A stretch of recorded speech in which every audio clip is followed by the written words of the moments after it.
Now, ABC 3340 News at 10. A former Birmingham mayor is moved from prison to the hospital. An update tonight on Larry Langford. And right now, a massive search is underway in Mobile Bay. 2 boaters were found dead. 5 others are still missing, who authorities are trying to bring in to help. Plus, it just came as a complete shock to me. A rescue worker dies trying to save a missing kayaker near the Coosa River. How others are grieving her loss. A deadly end to the search for a missing kayaker at Big Wills Creek. 2 families now without loved ones, the kayaker and a rescue worker who tried to save him. The Gadsden Fire Department says they found Brett Crandall's body around 10:30 this morning. Assistant Fire Chief Jim Matlock says the mission took about an hour. Because of the fast-moving water, they had to follow several safety procedures before they could attempt the recovery. And it was during that search for a missing kayaker yesterday that Captain Mike Bettis with Etowah County Rescue Squad heard screams for help. Hold on, hold that thought.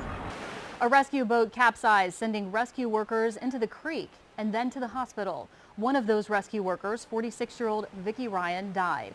ABC 3340's Melanie Yule spoke with Ryan's pastor. All I heard was there was a boat accident and Vicki didn't make it. That's how Pastor Mike Hingle heard about Vicki Ryan's death Saturday night. He says he immediately went to see the family he's ministered for years.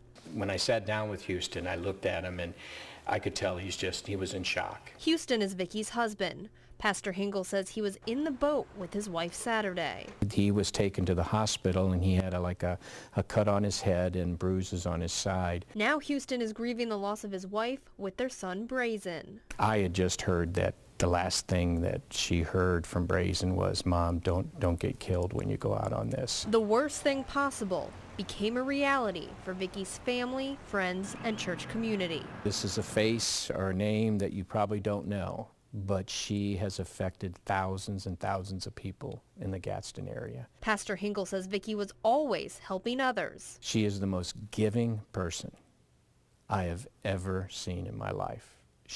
Her whole life was just to give for others, to make others happier. And that's why she was so proud to be part of the rescue squad. You couldn't stop her. She just really loved doing that. She wanted to help families bring closure to a situation. That's how she'd probably want to go, helping someone. In Gadsden, Melanie Yule, ABC 3340. Funeral arrangements have not yet been made. Pastor Hingle says the church will continue supporting the Ryan family even after the funeral. Developing right now in Mobile Bay, the Coast Guard is searching the waters for 5 missing boaters. Crews are using boats and airplanes to search vast portions of the bay, including the center and areas close to Dauphin Island, where family members have gathered. So far, 2 people have been found dead. Together, our response community is strong, and we'll continue to rely on each other's strengths throughout this incident to bring it to its best conclusion. Officials say a powerful storm capsized several sailboats yesterday evening. They say not all the missing people were participating in the Dauphin Island Regatta, which included more than 100 sailboats. Take a look at this video from Dothan. Strong winds struck down trees and left thousands without power. The same storm system also left damage in Geneva County, where at last report 8,000 or more people were without electricity. Very, very, very awful. It was like a storm. You could hear like something rolling, and my wife, she was here by herself, and but it was awful. It's hard to explain, because man, oh man, with this thing God, most of all, that nobody got hurt. The storm came just 6 days after EF1 tornadoes struck southeastern Houston County near Cottonwood and Henry County. This will be a day that will go down in state history, and all you can do is pray for those people. Tomorrow marks the 4th anniversary since the deadly April 2011 tornadoes that devastated parts of our state. The death toll was 252, including 53 in Tuscaloosa, one of the hardest hit areas. It's been called a generational weather event. Tuscaloosa, parts of Pratt City, Hackleburg, Coleman, and many other communities around our state were impacted. The death toll continues to rise following Saturday's powerful earthquake in Nepal. More than 2,500 people are dead, including 18 people on Mount Everest, where the quake triggered an avalanche. ABC 3340's Sherry Evans joins us. Sherry, a man from Birmingham is there, and he's helping the people injured. That's right, Sarah. Kent Stewart, CEO of Rely Settlement Solutions, left earlier this month to climb Mount Everest. He posted on Facebook yesterday letting everyone know he was safe. He said climbers and guides pulled together to help the injured. Stewart is an experienced climber. His page says he's climbed the highest mountain on 6 continents and only Everest remained. He gave several updates on his journey before the quake happened. Aftershocks are continuing to rock the area. A 6.7 quake struck near Mount Everest today, causing more avalanches and new destruction in nearby Kathmandu. Emergency personnel are still struggling to pull survivors from the rubble. American Google executive Dan Fredenberg was among those killed in the avalanche. Stories of survival are also emerging. A North Carolina resident escaped Saturday's quake and was able to get a message to her family.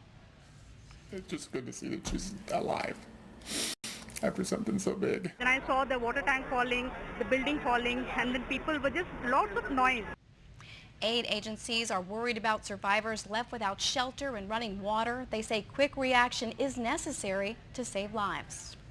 Now, Stewart said on his page he plans to stay there as long as he can be of assistance. We did contact him and he said he would be in touch. We'll update you when we learn more. Live in the newsroom, Sherry Evans, ABC 3340. Sherry, thank you. Former Birmingham Mayor Larry Langford has been moved from a federal medical prison to a hospital. He's been housed at the Lexington Federal Medical Center in Kentucky, serving his sentence for a bribery conviction. Friends of the Langford family told us today they are uncertain at this time of his condition. Kentucky prison officials will not release what hospital Langford has been moved to. Friends and family have petitioned President Obama to release Langford to be treated back home in Alabama. We'll keep you posted on the developments. The NAACP honors Birmingham area women. The impact it's having on the Magic City. Plus, if you're at my age or around my age, just keep going, doing things, and I just think it makes you stronger. They're all around us, everyday heroes who never ask for the spotlight, but quietly make a difference. Tonight, we get to meet one. We had another warm day with temperatures in the 80s. Since then, they have dropped 20 degrees. We'll talk about when we could see rain again coming up. On the next Access Hollywood Live, the ultimate breakdown of the Bruce Jenner interview. We have a team working